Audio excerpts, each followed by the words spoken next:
And now to remind you of another bombshell announcement that Trump made. Here he is talking about the need to colonize not Panama, not Greenland, but the planet Mars. And we will pursue our manifest destiny into the stars, launching American astronauts to plant the stars and stripes on the planet Mars. And that wasn't any kind of throwaway comment. Here's Elon Musk, the rocket man himself, just a little later. And we're going to take DOGE to Mars.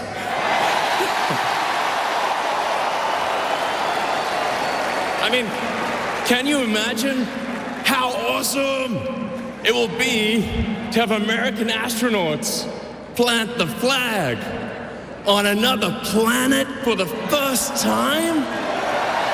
Yeah! And all of that, presumably, in the next 4 years. Now, is this humanly possible? Never mind a good thing. Let's talk now to the cosmologist and astronomer royal, Lord Martin Rees. Lord Rees, very good to have you on the show. We've seen Elon Musk do all sorts of extraordinary things, land a spacecraft back between two chopsticks and the rest of it. In your view, is it humanly possible for mankind to get to Mars in the next 4 years? I would guess in less than 4 years, only a one-way suicide mission. But let me just say that the idea of going to Mars has been part of NASA's program for a long time. They've got the Artemis program to go back to the moon by the end of this decade, and that is touted as being a first step towards going to Mars, I guess 10 or 15 years later. So the idea of going to Mars is something which is not impossible. Whether it's sensible or good use of money is a different question. I think it would end up costing $1 trillion. And as robots get better, the case and need for sending people out there is getting less and less. So try and do it early. And as you say, it would be a suicide mission. People might be able to get there, but they wouldn't be able to get back. Well, right, because if you want to get back, you've got to send in advance the gear for the return and food for another 6 months, etc. So I think that would be impossible. And I'm astonished that Musk is actually saying that, because he must know about the timescale for the NASA program.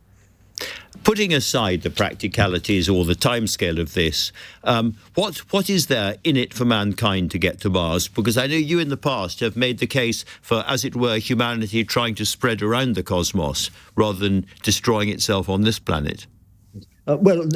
No, in fact, I think that there's a case for doing robotic exploration, and there are, of course, robots, both American and Chinese, on Mars at the moment, trundling around the craters and doing the geology, etc. They'll be going with more AI in 20 years' time, but humans will find it deeply uncomfortable, far worse than being at the South Pole, and it's not clear that they can do anything very useful, which robots won't be able to do in 20 years' time. And of course, Musk and others have the idea that this should be a first step towards sending huge numbers of people, a real planet B, where millions of people can go. And I think that's a dangerous delusion, because it'll be very hard to make Mars habitable by ordinary people, and dealing with climate change on the Earth is a doddle compared to that. So I think that's a dangerous delusion. But I do think that it's quite likely that a few people by the end of the century, and maybe even earlier than that, will be on Mars, and some of them will come back. But the red planet itself, a pretty grim environment without much there for us, really. Absolutely, and I think it's very hard to justify the expense. I think robots can be a great help in space. They don't need to be fed. They don't need to be brought back.